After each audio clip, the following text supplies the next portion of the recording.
तो यहाँ पर ये चीजें क्यों नहीं हो रही है? यहाँ पर कानूनी कार्रवाई क्यों नहीं हो रही है? यहाँ पर प्रकरण दर्ज क्यों नहीं हो रही है? यहाँ पर गिरफ्तारी क्यों नहीं हो रही है? तो यहाँ पर पार्टी उनको निकाल क्यों नहीं? हमारे पे तो उस समय इतना मेंटली प्रेशर। आपने अभी कहा कि हमारा एमएलए गलत था, ये बात मान ली जाती है, तो क्या उस वक्त जयकृष्ण पटेल उस करप्शन वाले केस में इन्वॉल्व थे? तो उनका कहना है कि मैं तो राजकुमार रौत का नाम हर मंच हर स्टेज पे लेता हूं, लेकिन राजकुमार रौत कभी मेरी बात को सुनते नहीं और कभी मुझसे कांटेक्ट नहीं करते हैं। मुझे जहां ठीक लगेगा, मुझे जहां उचित लगेगा, जहां आवश्यकता है, वह नाम लेंगे, बात करेंगे। लेकिन अभी जिस स्टाइल में, जिस तरीके से उनके बयान रहे थे, वो हमारे लिए तो ठीक है, लेकिन उनके लिए भी ठीक नहीं है। और आज गठबंधन की बात करें तो स्पष्ट चीज है, मैं इंडियन का हिस्सा हूँ। वो तो बनी बनाई खिचड़ी खा रहे हैं अभी वाले नेता, तो बनी बनाई भाजपा के बनी बनाई खिचड़ी खाने के वाले नेता हैं। तो ऐसे जो कमल कांग्रेस के लोग हैं, इन लोगों का मैं पुरजोर तरीके से विरोध करता हूं। भारत आदिवासी पार्टी का विधायक न पैसे मांगते हुए इसका कोई रिकॉर्ड है, न पैसे लेते हुए कोई रिकॉर्ड है। नरेश भाई मीणा का संघर्ष भी सरकार के खिलाफ था, लेकिन कुछ लोगों ने हमारे दोनों संघर्षों को आपस में तुलनात्मक करके हमें लड़ाने का प्रयास किया गया। वो गलत है, क्योंकि वो ऐसे लोग थे जो सरकार के साथ वाले लोग थे। आपके इसी स्टेटमेंट पे एक सवाल है मेरा। आप कह रहे हैं कि लड़ाने का प्रयास किया, मतलब आप दोनों के बीच कोई लड़ाई नहीं है, हाँ या ना? बस थोड़ा सा स्पष्टीकरण दे दे कि आखिर ये कमल कांग्रेस के कौन व्यक्ति हैं। नमस्कार, स्वागत है आप सभी का द फैक्ट इंडिया पर। मैं हूं अंकिता, और जैसा कि आप वीडियो में देख ही रहे हैं, हमारे साथ इस वक्त बांसवाड़ा डूंगरपुर सांसद राजकुमार रौत हैं। सर, स्वागत है आपका द फैक्ट इंडिया पर। धन्यवाद। जोहार आपको और आपके चैनल के माध्यम से सारे दर्शक साथियों को मेरी ओर से जोहार। बिल्कुल सर, आज इस वीडियो में हम काफी सारे विषयों पर चर्चा करेंगे, क्योंकि बहुत वक्त बाद आपसे मुलाकात हो रही है स्ट्रीम यार्ड के माध्यम से। तो काफी कुछ ऐसी बातें हैं जो राजनीति में चल रही हैं, पहले के मुद्दों को लेते हुए अब तक की और भविष्य की सारी चीजों पर गौर करेंगे और उन पर हम बात करेंगे। ओके जी, हम सबसे पहले शुरुआत करते हैं। हाल ही में 3 विधायकों का नाम आया है, और इसको लेकर आपने भी देखा ही होगा, बहुत कुछ चल रहा है इस वक्त राजनीति में, और विधानसभा में भी काफी कुछ रहा। हाल ही में मुलाकात भी रही है उनकी। 1 मिनट, बस 1 मिनट।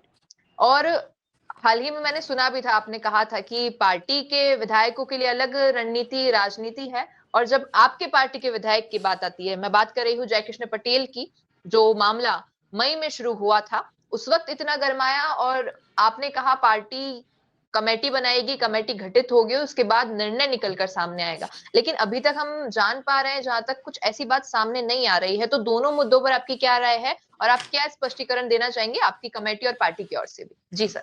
देखो, ये जिस तरह से भ्रष्टाचार का प्रकरण अभी सामने आया है विधायकों के द्वारा, स्पष्ट वो पैसे लेते हुए, पैसों की डिमांड करते हुए, राशि का मतलब राशि का अमाउंट जो उन्होंने मतलब अमाउंट बताया हुआ इतना चाहिए, इतना एडवांस, इतना बाद में, कुछ ने पैसा लेते हुए भी चीजें सामने आई। अब मैं कहना चाहूंगा कि एक जीरो टॉलरेंस की बात की जा रही है, राजस्थान के अंदर हो या देश के अंदर हो। वर्तमान प्रधानमंत्री जी और राजस्थान के हमारे मुख्यमंत्री जी, सबके द्वारा जीरो टॉलरेंस की बात की जा रही है। लेकिन एमएलए फंड के अंदर 40% तक कमीशन मांगना, 40% तक कमीशन मांगना, और वो भी स्कूल संबंधित, बच्चों से संबंधित ये जो सामग्री जो वितरण की जा रही थी, इसमें एक दुर्भाग्य वाली बात है।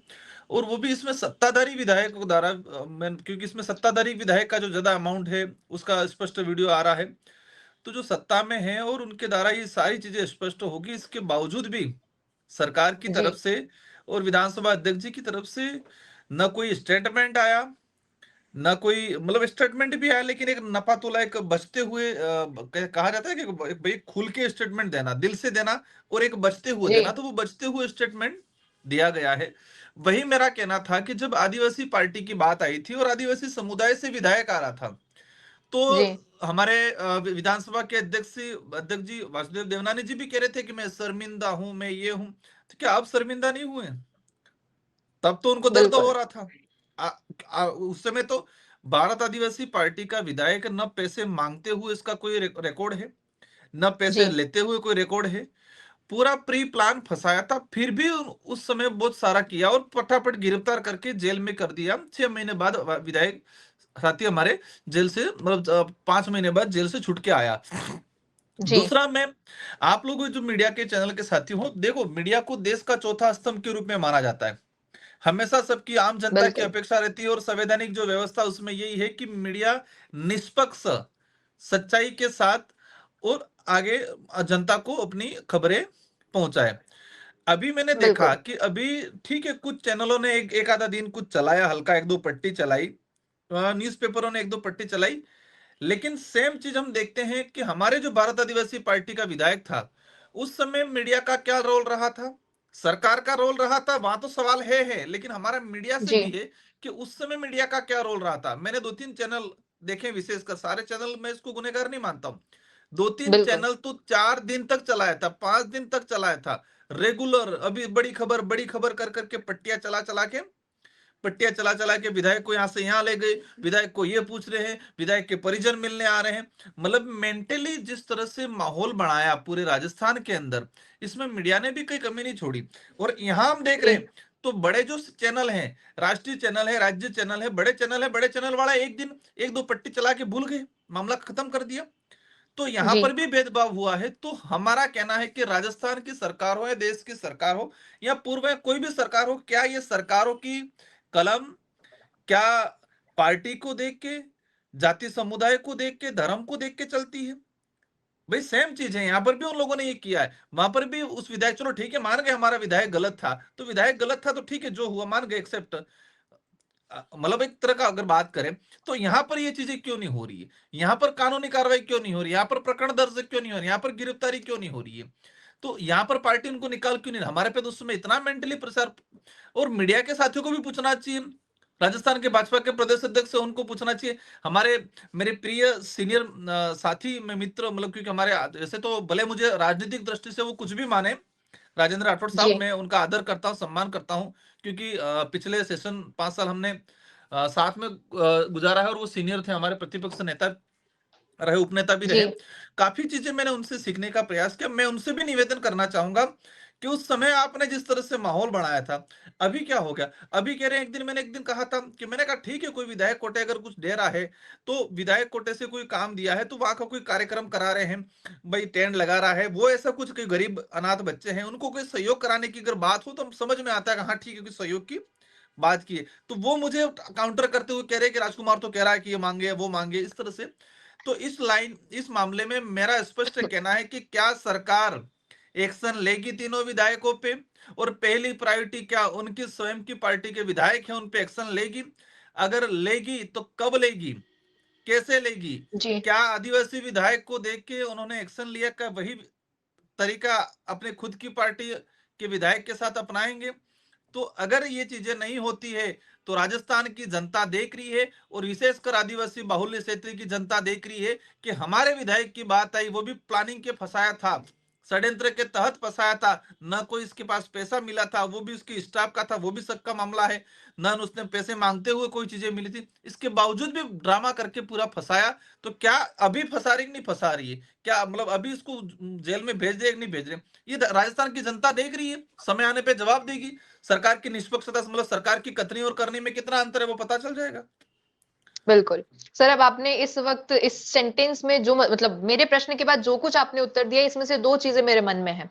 सबसे पहला तो मैं, जैसा आपने कहा मीडिया बंधुओं के लिए, तो एक बात कहना चाहूँगी कि जब जयकृष्ण पटेल का मामला उजागर हुआ था, हाँ, हमने सारी चीज़ें चलाई थी, लेकिन आप अगर हमारे चैनल को ऑब्ज़र्व करेंगे थोड़ा-सा, तो हाल ही में भी तीनों विधायकों को लेके जो कुछ अपडेट्स आ रहे हैं, वो हमारे चैनल पर दिख भी रहे हैं और चल भी रहे हैं। किसी भी प्रकार की कोई बायसनेस हमारे चैनल पे आपको इसमें नहीं दिखेगी। मैंने पहले ही कह दिया कि मैं सारे चैनलों पे नहीं, लेकिन नहीं, मैं कुछ केवल चैनलों हमारे को मैं, चैनल की नहीं, बात कर रही हूँ आपका सर। चैनल का मैं निष्पक्षता रहा है, मैं इस बात को जी। मानता हूं और उम्मीद करता हूं कि आगे भी हमेशा निष्पक्ष बना रहे। जी। ठीक है, लेकिन कुछ चैनल, मैंने कहा था कि सारे चैनल नहीं, कुछ चैनलों को हाँ, देखा हाँ, मैंने। आपने कहा भी मतलब राष्ट्रीय और राज्यीय कुछ हाँ, चैनल, बिल्कुल। और दूसरी बात ये आपने अभी कहा कि हमारा एमएलए गलत था, ये बात मान ली जाती है। तो क्या उस वक़्त जयकृष्ण पटेल उस करप्शन वाले केस में इन्वॉल्व थे? वो तो देखो, अब मेरे कहने या नहीं कहने से हमारा जहां तक मानना है कि प्री प्लान, क्योंकि प्री प्लान इसलिए कह सकते हैं कि जो सामने वाली पार्टी थी वो विधायक प्रत्याशी था कांग्रेस का, सॉरी बीजेपी का, एक जी, जी। सत्ताधारी विधायक प्रत्याशी, अगर उस पे कोई आपत्ति आती है तो वो सीधा मुख्यमंत्री जी से मिलेगा, क्योंकि वो जी। सरकार का हिस्सा है। एक व्यवहारिक तौर पे माना जाता है कि जो भाजपा से चुनाव लड़ते कैंडिडेट है, अगर वो हारता भी है और भाजपा की सरकार बनती है, तो उसके हिसाब से सारी चीजें उस क्षेत्र में चलता है। होती तो है। वो जी, भाजपा का विधायक प्रत्यक्ष से डर के पैसे क्यों देगा किसी काम के लिए? बिल्कुल। विधायक ने आगे सर से 7 कॉल की, विधायक ने आगे से 8-10 कॉल किए थे और उन्होंने आगे से 30 कॉल किए थे। तो पैसे मांगने वाला कॉल करता है कि पैसे देने वाला कॉल करता है? मतलब ये सारी चीजें जो एफआईआर की पढ़ी, चार्जशीट जो हमने पढ़ी, उससे स्पष्ट हो रहा है कि प्री प्लान फंसाया था। विधायक से न पैसा बराबर हुआ है, न विधायक के जो हाथ वाले जो कह रहे हैं वो, न मतलब इसके पाउडर कुछ आया है, न उसकी रिकॉर्डिंग है, किसी प्रकार का कुछ चीजें सामने नहीं आई है। तो इससे स्पष्ट होता है कि वो प्री प्लान फंसाया गया था। बिल्कुल। अब सर उसी वक़्त क्योंकि आपसे तो मुलाकात नहीं हो पाई थी जब जयकृष्ण पटेल का मामला चल रहा था, लेकिन आपके जो राष्ट्रीय प्रवक्ता है जितेंद्र कुमार, उनसे बातचीत हुई थी हमारी और उनका कहना भी यही था कि विपक्षी पार्टी आपके जो विपक्ष में और पार्टी और सत्ता दल पार्टी के महेंद्रजीत सिंह मालवीय का उन्होंने ज़िक्र किया था और कहा था कि उनका एक स्टेटमेंट था और उसके कुछ दिन बाद ही ये सब हो जाता है, तो कहीं न कहीं सत्ता का षड्यंत्र था। इस पर आपकी क्या राय है? देखो, हम किसी पे बिना एविडेंस के आरोप लगाना ठीक नहीं है, लेकिन ये भी सही है कि वो उस समय हम कहे नहीं कहे आम जनता के लिए कि मालवीय जी जो थे उनकी तरह या उनकी परिवार से स्टेटमेंट रहा था कि 6 महीने नहीं निकलने देंगे, इस तरह का कोई स्टेटमेंट रहा था। तो उस हिसाब से जी, जो बिल्कुल। प्रवक्ता है उन्होंने ये बात बोली थी कि एक व्यक्ति अगर ये बोल रहे हैं और इसके कुछ समय बाद ये घटनाक्रम होता है, तो कहीं ना कहीं वो एंगल जुड़ा हुआ माना जाता है। बिल्कुल। ये तो बात रही जयकृष्ण पटेल के मामले की और तीनों विधायकों के मामले की। अब थोड़ा हम रुक कर लें, भील प्रदेश की मांग को लेकर काफी चर्चाओं में रहे हैं आप कुछ महीनों से और जैसा कि कई बार कई विधायक या आपकी पार्टी के किसी व्यक्ति से बात करें तो उनका कहना है कि ये हाल ही की बात नहीं है, सालों पुरानी बात है। लेकिन हाल ही में जब आपने ये मुद्दा उठाया लोकसभा में तो कंट्रोवर्सी बन गई और कई बीजेपी के नेताओं से जब हमारी मुलाकात हुई तो उनका कहना है कि ये बहुत ही लॉजिकल बात है और ऐसा करना बिल्कुल भी संभव नहीं है इस सदी में तो अब। जो भाजपा के नेता बोल रहे हैं कि अनलॉजिकल बात है, ये लॉजिकल नहीं है, क्या उनके पास हुँ। लॉजिकल है या नहीं लॉजिकल है, इनलॉजिकल है, ये मापने का कोई पैरामीटर इनके पास कोई मशीन है क्या? इनके पास कोई मशीन नहीं है कि लॉजिकल है या नहीं। लॉजिकल नहीं है तो किस आधार पे नहीं है वो बताए ना हमें। हम तो कह रहे लॉजिकल है, तो लॉजिकल है तो आधार भी बता रहे हैं कि जरूरत क्यों है जी। क्षेत्रीय उनका आधार कहना पे। है कि आप 4 राज्यों में से एक-एक पोर्शन काटकर अपना भील प्रदेश बनाने की मांग कर रहे हैं। चारों राज्य की लोकतंत्र पे प्रभाव पड़ेगा। इसके अलावा एक राज्य का निर्माण करना अभी के स्तर पर बहुत बड़ा पैमाने पे एक खर्चा भी होगा पूरे राष्ट्र के लिए। देखो, ये अभी हम कह रहे हैं कि 4 राज्यों को काट तोड़ के एक नया राज्य बनाना। हम कह रहे जी, हैं कि एक एक प्रांत टाइप था जो 1913 के अंदर मानगढ़ हत्याकांड हुआ। 1900 1890 के आसपास, 1915 के आसपास 2 बार अंग्रेजी शासन काल के अंदर भी नक्शा इसका जारी हुआ है कि भिल टेरिटरी के नाम से। तो हम कह रहे जी, हैं कि आजादी के बाद उस क्षेत्र को तोड़ के 4 भागों में डिवाइड क्यों किया? वही सबसे बड़ी गलती हुई है और उसी का दुष्परिणाम ये है कि आज राजस्थान का लिटरेसी रेट, मतलब आज कहे कि राजस्थान के अंदर सबसे साक्षरता दर कमी है, वो डूंगरपुर बांसवाड़ा जो भील प्रदेश की टेरिटरी जी, में आ रहा है। कुपोषण की बिल्कुल। स्थिति, भयंकर कुपोषण, अति कुपोषण की बात करें तो वही इलाका। चारों राज्यों के जो बिल टेरिटरी या बिल प्रदेश के अंदर जो डिमांड आ रही है, वही चारों राज्यों का सबसे पिछड़ा हुआ इलाका है। इससे स्पष्ट होता है कि इन राज्य की सरकारों ने इस क्षेत्र में ध्यान नहीं दिया, सौतेला व्यवहार किया गया। मेरा ये कहना है, जी, अगर सरकारों ने इस इलाके में ध्यान दिया होता, यहाँ सरकारों ने ध्यान दिया होता, तो ये बात वापस उठती भी नहीं बिल प्रदेश की। जी, भाजपा के नेता जो कह रहे हैं, तो ये स्पष्ट जी, करे कि क्या उनके जो सीनियर नेता थे या उनके पूर्व सीनियर हुँ, नेता थे, जिन नेताओं ने भाजपा को खड़ा किया है, इन नेताओं ने बिल प्रदेश की मांग की थी। आदिवासी बाहुल्य क्षेत्र के अंदर नंदलाल जी मीणा, जो वर्तमान जी, राजस्व मंत्री हैं, हेमंत मीणा, उनके पिताजी, उन्होंने उस क्षेत्र में भाजपा को खड़ा करने का काम किया है। वो तो हुँ, बनी बनाई खिचड़ी खा रहे हैं, अभी वाले नेता तो बनी बनाई भाजपा के बनी बनाई खिचड़ी खाने के वाले नेता हैं। तो इन जी, नेताओं को कहना चाहूंगा कि जिस लोगों ने भाजपा को खड़ा किया था, उन लोगों ने बिल प्रदेश की भी बात की थी वहां। नंदलाल जी मीणा जी, टीएडी मिनिस्टर थे, उन्होंने स्पष्ट कहा था, मंत्री थे तब, कि बिल प्रदेश बढ़ना चाहिए, मैं सरकार में गिरवी नहीं हूं। आज मेरा मंत्री पद छीन ले चलेगा, लेकिन बिल प्रदेश की मांग में करूंगा। तो इस पे ये लोग क्या कहना चाह रहे हैं? क्या उनके पूर्वज या उनके जी, सीनियर नेताओं का विरोध में खड़े हैं ये? मध्य प्रदेश के अंदर दिलीप सिंह जी भूरिया, वो भी कांग्रेस के बाद फिर भाजपा के बड़े लीडर रहे। गुजरात में जी सोमजीभाई डामोर 7 बार के एमपी रहे, वो भाजपा के बड़े लीडर रहे। उन्होंने बिल प्रदेश की मांग की, कांग्रेस के कई लोगों ने मांग की। लेकिन आज के जो भाजपा कांग्रेस जो है कि वो हाँ में हाँ मिलाने वाले, हुकुम दरबार करने वाली, ऊपर हाईकमान जो कहे, या कुछ ही विशेष लोगों को खुश करना या हाईकमान को खुश करना, इस उद्देश्य से काम करने वाले लोग हैं। लॉजिकल बात करने वाले, आइडियोलॉजी और सच्चाई के मार्ग पे चलने वाले भाजपा के लोग आज नहीं बचे हैं। उनको झूठ बोलना है, जोर से बोलना है, उस बात पे चलने वाले लोग हैं आज। इसलिए उनको बिल प्रदेश की बिल्कुल। बात पे विरोध करेंगे ये।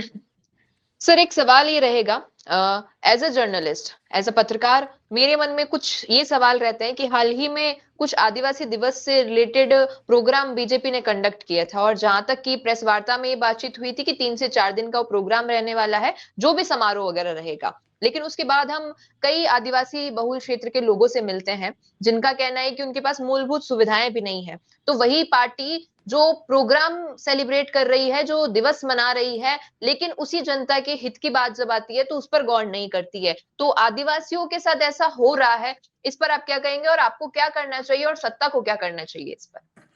देखो, इसमें सत्ता की बात आती है तो मैं तो कहता हूं कि आज वर्तमान में भाजपा की सरकार है, उससे पहले कांग्रेस की सरकारें रही, फिर भाजपा की भी रही। तो सारी सरकारें कहीं न कहीं जिम्मेदार है, आदिवासी क्षेत्र में विकास नहीं होने का जिम्मेदार सरकारें रही है सब। आज हो सकता है कि आज की तारीख में भाजपा है, कल कोई और था। तो इन जी लोगों ने उस क्षेत्र में भला नहीं किया। आज ट्राइबलों के अंदर जागरूकता आई, अपने अधिकारों को लेकर जागरूकता आई, अपने जी ऐतिहासिक दिवसों को लेकर जागरूकता आई, अपने महापुरुषों के प्रति जागरूकता आई। तो लोगों ने, जी जैसे जागरूकता आई, तो भाजपा या कांग्रेस के लोगों ने इसको पेटेंट करने का काम किया। बिरसा मुंडा जयंती राष्ट्रीय गौरव दिवस के रूप में मनाया गया इस बार। अच्छी बात है, हम स्वागत हम्म करते हैं, क्योंकि ट्राइबलों के अंदर एक सिंपैथी है, ट्राइबलों के साथ पूरे देश के आम समाज के लिए भी है, क्योंकि बिरसा मुंडा जल जंगल जमीन के लिए अंग्रेजों से लड़े थे। लेकिन जी इसी बिरसा मुंडा जयंती मनाने के लिए आज से 4 साल पहले, 5 साल पहले भाजपा के लोग, भाजपा की सरकारों में परमिशन नहीं देने देते थे। कौन बिरसा मुंडा है ये कहते थे। लेकिन ट्राइबलों के अंदर जागरूकता आई, एक आदर्श बने, तो तब लगा कि उनको हम पेटेंट करके, हमारा एक पेटेंट कर ले, और लोगों को इस बहाने उनको बुला बुला के हम भाषण देके उनको गुमराह कर दे, इस तरह से प्लानिंग। लेकिन लोग समझ रहे हैं कि कौन कब क्या बोल रहा था, क्योंकि विश्व आदिवासी दिवस का भी भाजपा के लोगों ने विरोध किया, बिरसा मुंडा का भी जी पहले विरोध किया, जयपाल सिंह मुंडा का विरोध किया, राणा पूजा भील है उनका विरोध किया भाजपा के लोगों ने। तो कांग्रेस के लोगों जी ने भी कई बार जय जवाहर का विरोध किया। तो जय, ये जी जिन चीजों का विरोध करने वाले लोग आज खुद पछता रहे हैं, क्योंकि राहुल गांधी जी भी जय जवाहर बोल रहे हो, और देश के प्रधानमंत्री जी मोदी जी भी जय जवाहर बोल रहे हैं। जी हम्म। अब सर थोड़ा सा गौर करें।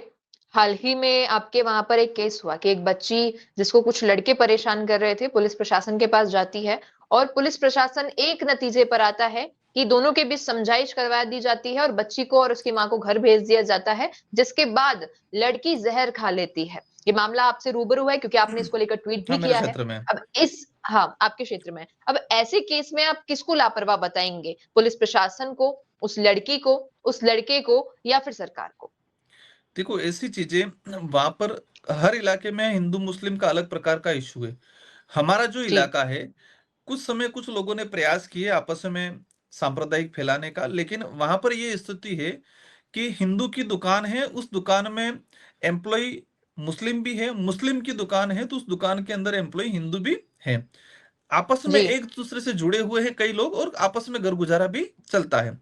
ये जो जी प्रकरण हुआ 14 तारीख को घटनाक्रम हुआ, सुनने में आया है कि पाटीदार समाज की जो लड़की थी और उनकी माँ कहीं जा रहे थे, और वहीं राजपूत समाज, मतलब मुस्लिम समाज के जो बच्चे थे, किसी बात को जी लेके विवाद हुआ। विवाद होने के बाद पता नहीं, कोई कह रहे हाथापाई भी हुई चीजें। इसी को लेके जी दोनों पक्षों ने रिपोर्ट दी है, मुस्लिम पक्ष ने जी भी दी और उधर पाटीदार समाज ने भी दिया। दोनों मामलों के अंदर 14 तारीख को शाम को रिपोर्ट आई है। दोनों को दूसरे दिन बयान के लिए बुलाया पुलिस प्रशासन ने, बयान के लिए नहीं आए। फिर वो पुलिस प्रशासन घर पे गया बयान लेने के लिए, तो घर पे भी नहीं मिले जी वो। और फिर ये बता रहे हैं कि 15 शाम को या 16 तारीख को उन्होंने, बच्ची ने जहर खा लिया। तो ये जी तफ्तीश का मामला है कि वास्तविकता क्या है। हमने कहा है उस लड़के ने गलती की है, छेड़छाड़ी की है। अगर उस लड़के से प्रताड़ित होकर अगर लड़की ने खुदकुशी की है, तो सजा देगा कानून उसको। लेकिन उसको एक सर, सांप्रदायिक और वहां पर आपको तोड़फोड़ करने की जो पोजीशन बनाई, और उसको जी, अलग तरीके से दिखाने का काम किया। प्रशासन ने तुरंत एक्शन लेते हुए उस बच्चे को, उसके परिवार को गिरफ्तार किया, तुरंत गिरफ्तार जी, किया। जैसे सामने आई चीजें, 1 दिन में 2 दिन में कोई ऐसा चीजें नहीं होती है कि इतना फास्ट, क्योंकि वहां पर सब मिलजुल के छोटी-मोटी बात हुई थी। तो बच्चे से प्रताड़ित होके, क्योंकि सुनने में ये भी चीज़ आ रहा है कि कुछ अलग कहानी भी आ रही है, कि उस पे मैं नहीं जाना चाहूँगा। अब सच्चाई क्या है तो पुलिस की तफ्तीश में सामने आ जाएगा, और हमने ये कहा है कि जो मुल्ज़िम है उस पे कानून कठोर कार्रवाई करे, लेकिन वह सांप्रदायिक सौहार्द बिगाड़ने के लिए, माहौल खराब करने के लिए कोई प्रयास नहीं करे। ये हमारा स्टैंड रहा और बिल्कुल। आगे भी रहेगा। सर समाज को एक वक्त के लिए थोड़ा हम साइड में रखें, गौर करें जिस चीज पर कि आप जैसा कह रहे हैं, कुछ छोटी सी बात हुई थी वहां पर, उस लड़की को सड़क पर गिराया गया था परिवारजनों द्वारा, जो उस लड़के के परिवार वाले थे वो, और वो लड़का इन्वॉल्व था वहां पर। उस लड़की को भरी समाज के सामने अगर रोड पे गिराया गया, तो आप जान सकते हैं एक लड़की होने के नाते मैं भी ये कहूंगी कि वो लड़की बहुत शर्मसार हुई होगी वहां पर। उसके बाद अगर पुलिस हिरासत में लेने के अलावा कुछ ऐसा एक्शन लेती जिससे शायद लड़की को ये सहानुभूति मिल पाती कि अगर मेरे साथ गलत हुआ तो मेरी सरकार ने या मेरे प्रशासन ने, मेरे पुलिस वालों ने जो रक्षा करने के हुँ। लिए मेरे यहाँ पर हैं, इन्होंने उस पर इन्वेस्टिगेशन की और उस पर कोई कार्रवाई की, तो कहीं वो संतुष्ट हो पाती। लेकिन शायद कुछ ऐसा नहीं हो पाया, और जैसा कि आप भी कह रहे हैं, हो सकता है पीछे और कुछ कारण हो, लेकिन कहीं ना कहीं मानने में जो बात आ रही है वो अगर यही है ये कि चीज़ें ऐसी वहाँ पर लापरवाही थी। देखो, कई प्रकार की अलग-अलग बातें आई। घटनाक्रम के दिन आपका कहना है कि लड़की को जी, वहाँ सभी लोगों के बीच में गिराया, उसके साथ मारपीट की। ये चीज़ें हैं क्योंकि वहाँ जी, के वीडियो भी बता रहे हैं, वहाँ सीसीटीवी कैमरा भी था पास में, और सीसीटीवी कैमरे के जी, वीडियो फुटेज भी प्रशासन के पास आए हैं। अगर ऐसा जी, है, तो मुल्ज़िम है वो, और उसके साथ देने वाले लोग भी गुनहगार हैं। उनको कानून सज़ा देगा। और अगर पुलिस ने तफ्तीश, बिल्कुल, ये इतनी सारी चीज़ें सामने आने के बाद अगर पुलिस ने कार्रवाई नहीं की है, तो ज़िम्मेदार है पुलिस कहीं न कहीं। लेकिन ये बता रहे हैं कि वहाँ अलग चीज़ें भी हुई है। क्योंकि प्रशासन इस चीज़ को आज किसी भी एंगल से इसको स्पष्ट करना, हम ये भी नहीं कह सकते कि उसकी गलती है, पूर्ण इसकी गलती है। क्योंकि सांप्रदायिक चीज़ें बढ़ जाए, तो हमारा यही रहा है कि इस मामले में अगर लड़का गलत है, तो कानून सज़ा देगा।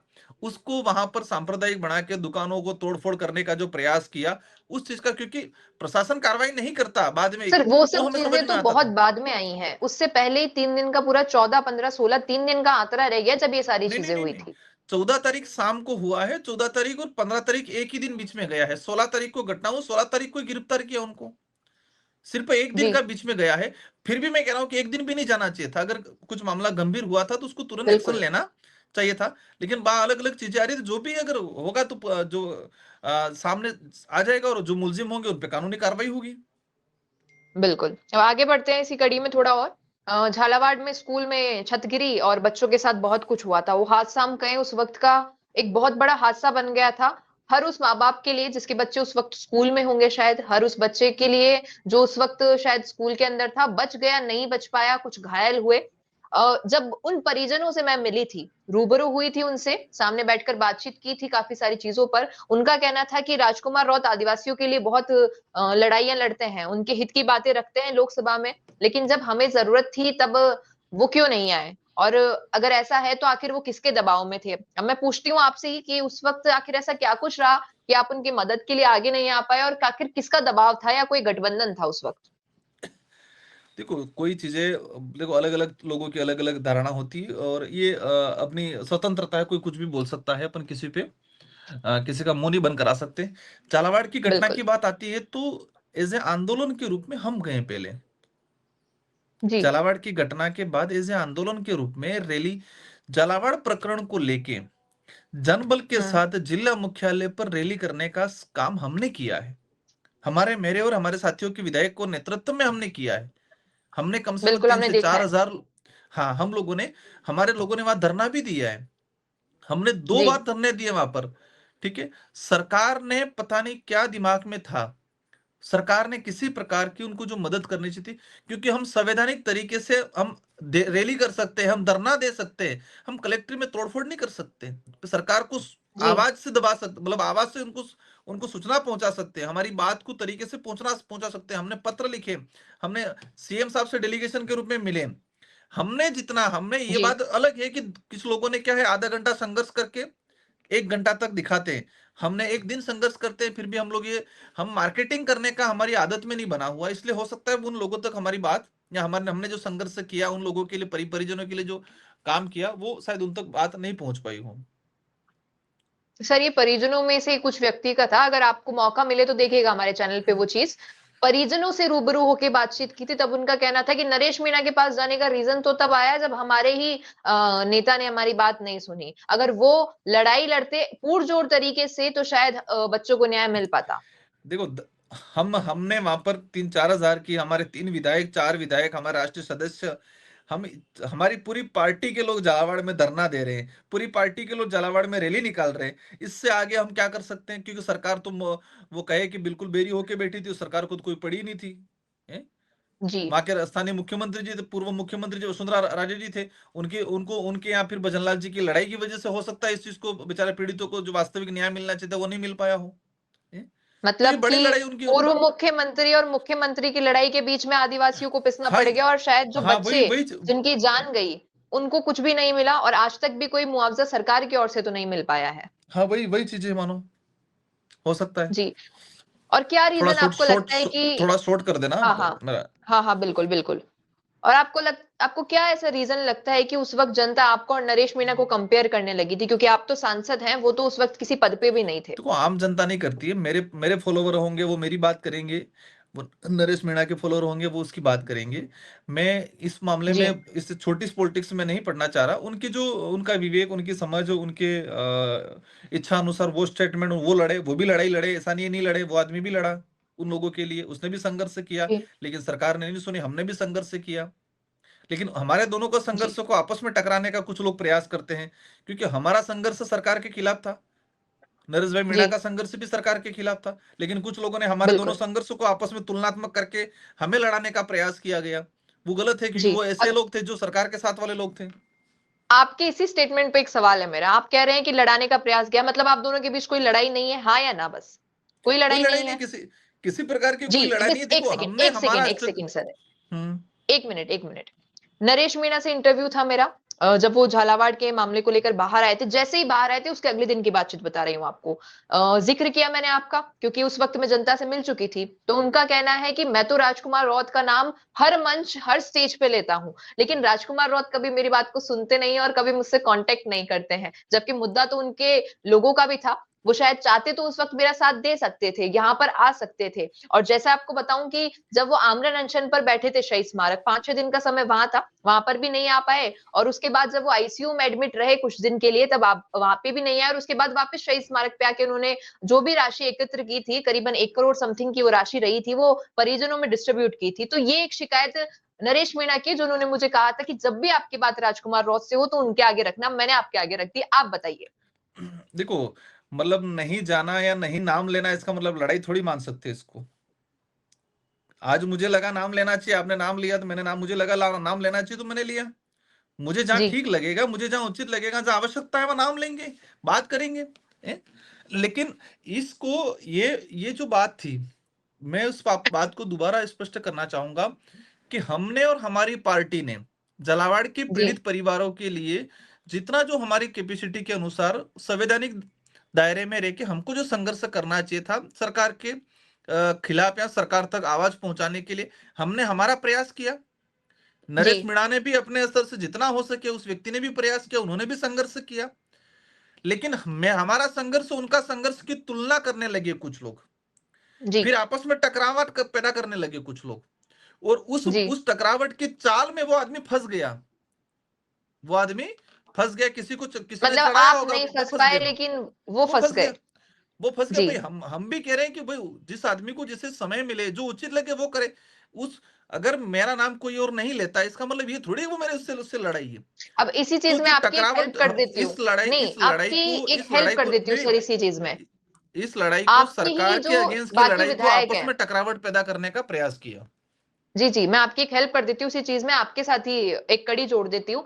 जब ये वाक्य हो रहा था, इस दरमियान आपके जितने भी विधायक, यानी 3 विधायक जो उस वक्त मुख्य रूप में प्रेजेंट थे, उन सभी की मुलाकात हुई थी नरेश मीणा से। तब नरेश मीणा का ये स्टेटमेंट भी रह गया कि विधायकों को तो मुझसे कोई दिक्कत नहीं है, बाप पार्टी के वो तो मुझसे मिलते हैं, लेकिन सांसद महोदय नहीं मिलते हैं। तो इसमें आपको क्या लगता है कि मुझे पार्टी की बात है या फिर अलग व्यक्तिगत बात है? नहीं, मतलब मुलाकात नहीं हुई, इसका मतलब लड़ाई हो गई। नहीं नहीं, अगर लड़ाई वो इस नहीं, बात को, मिलते नहीं वो है।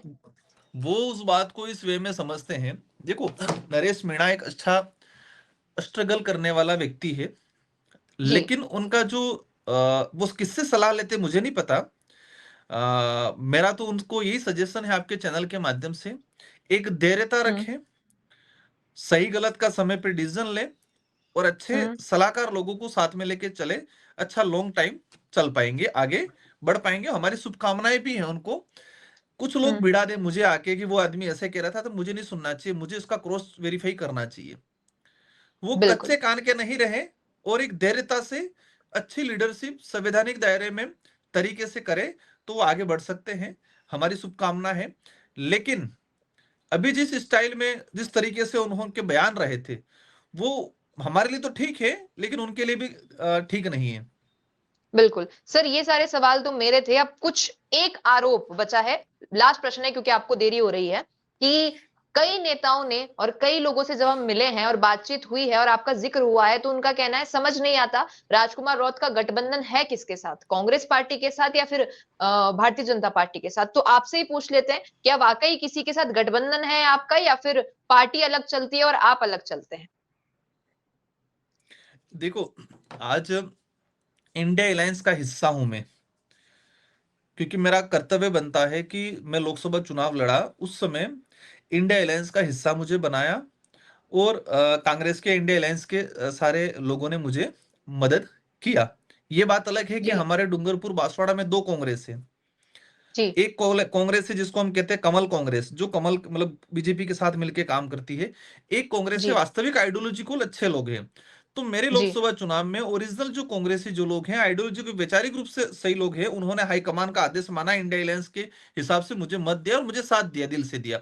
ठीक है, जी, उन लोगों का मैं सम्मान करता हूं। लेकिन कुछ डुप्लीकेट कांग्रेसी, छोल तो कांग्रेस ही उड़ रखी है, लेकिन दिल से अंदर भाजपा के साथ मिलकर काम करते हैं। वो जो लोग हैं, मैं पूर्व में जिला प्रमुख बनाया था डूंगरपुर में भाजपा के साथ मिलके। जी। लोकसभा चुनाव में भी उनके काफी लोग भाजपा का प्रचार किया। तो ऐसे जो कमल कांग्रेस के लोग हैं, इन लोगों का हुँ, मैं पुरजोर तरीके से विरोध करता हूं। तो आपका कहना है कि इंडिया अलायंस का हिस्सा हूं मैं, जी। इंडिया अलायंस ने मुझे साथ दिया है, और आज गठबंधन की बात करें तो स्पष्ट चीज है कि मैं इंडिया अलायंस का हिस्सा हूं। कुछ जी, लोग अलग सर वे एक में कहे, अलग बोनस वे में सोचे, एक कांग्रेस की भी कुछ अगर गलत डिसीजन रहा होगा या होगा, तो हम उसका भी विरोध हुँ, करेंगे। जी, वो मेरा अधिकार है। ठीक है, बीजेपी की कोई चीजें हैं तो उसका, दोनों पार्टी की कोई अच्छा ही है कि लगेगा कि हाँ ये जनहित में, आदिवासी के हित में है, तो हम उसका स्वागत करेंगे। जी। सर तो हमारी ये, जनता को एक बोनस मिल जाएगा अगर आप ये जो कमल कांग्रेस है, इसमें से थोड़ा-सा स्पष्टीकरण दे दें कि आखिर ये कमल कांग्रेस के कौन व्यक्ति हैं? देखो व्यक्ति तो वहां की जनता समझ, वहां की जनता डूंगरपुर बांसवाड़ा की जनता जानती है, क्योंकि उन्होंने देखा है कि छोल तो कांग्रेस की पेन रखी है। और बाई इलेक्शन हो या पंचायती राज चुनाव हो, जिला प्रमुख बढ़ाना हो, प्रधान बढ़ाना हो, तो बीजेपी के साथ रात को मीटिंग करके बीजेपी का जिला प्रमुख, कांग्रेस का समर्थन देके बीजेपी का जिला प्रमुख बढ़ाने का काम किया। स्पष्ट नजर है, वहां की जनता जान रही है।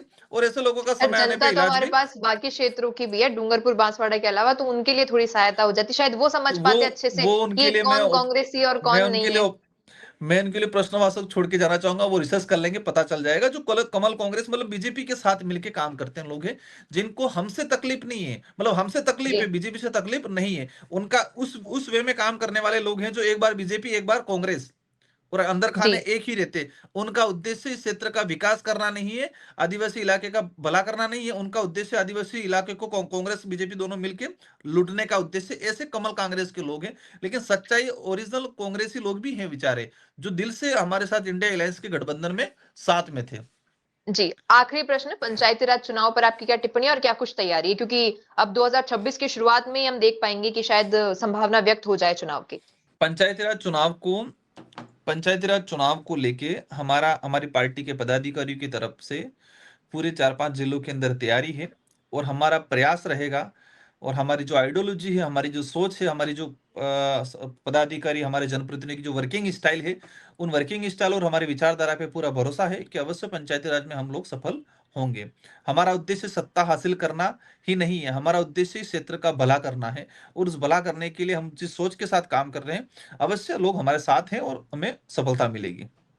बिल्कुल, अब आपके उस टॉपिक पे आ ही जाते हैं जिसके लिए मैंने आपको कहा होगा शायद शुरुआत में ही, अरावली पर क्योंकि बहुत ज्यादा बड़े स्तर पर जनता प्रदर्शन कर रही है। कई कई जगहों पर तो आप देखेंगे धरने पर बैठे हैं। सोशल मीडिया पर केवल अरावली दिख रहा है, लोगों की डीपियां चेंज हो गई है सर अरावली को लेकर। तो इस पर आप क्या कहेंगे? हमारी देश की सरकारें उद्योगपतियों के हवाले मान सकते हैं, या उद्योगपतियों के इशारे पे देश की हमारी जो प्राकृतिक सुंदरता थी, जी। उस प्राकृतिक सुंदरता को खत्म करने के लिए दोहन की नीति से काम किया गया है।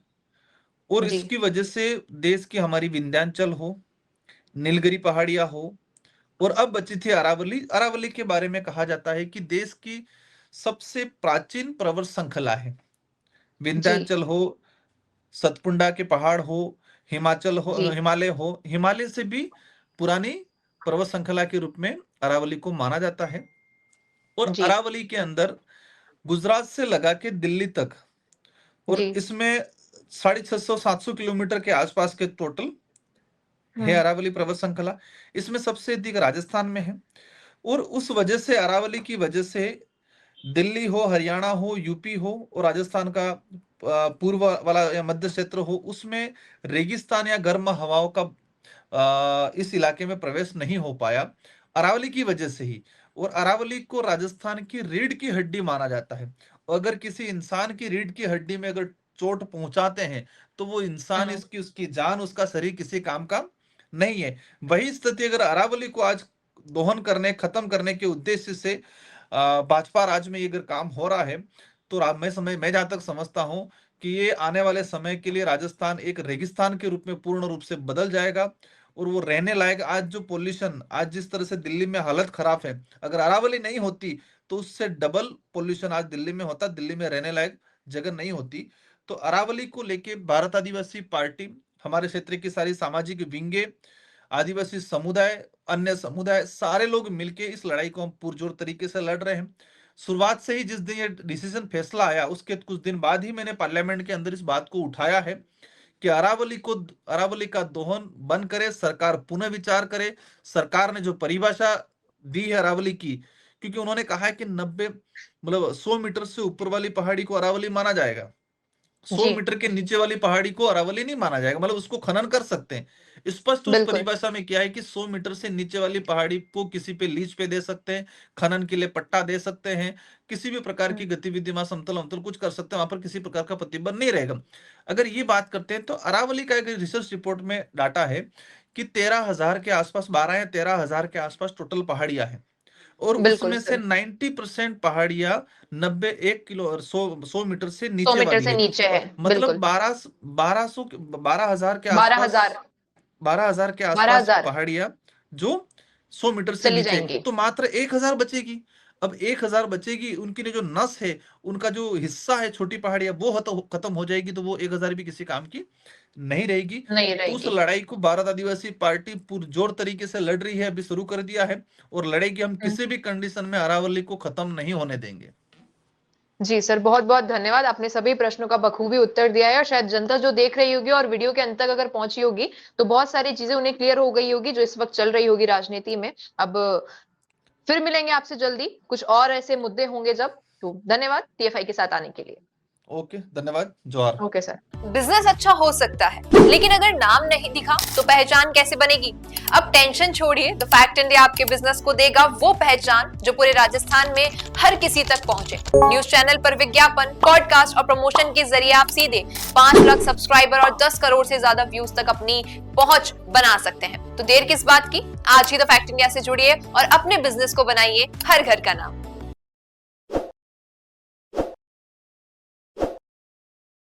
ताज़ा खबरों के लिए विजिट करें द फैक्ट इंडिया की वेबसाइट और डाउनलोड करें द फैक्ट इंडिया ऐप।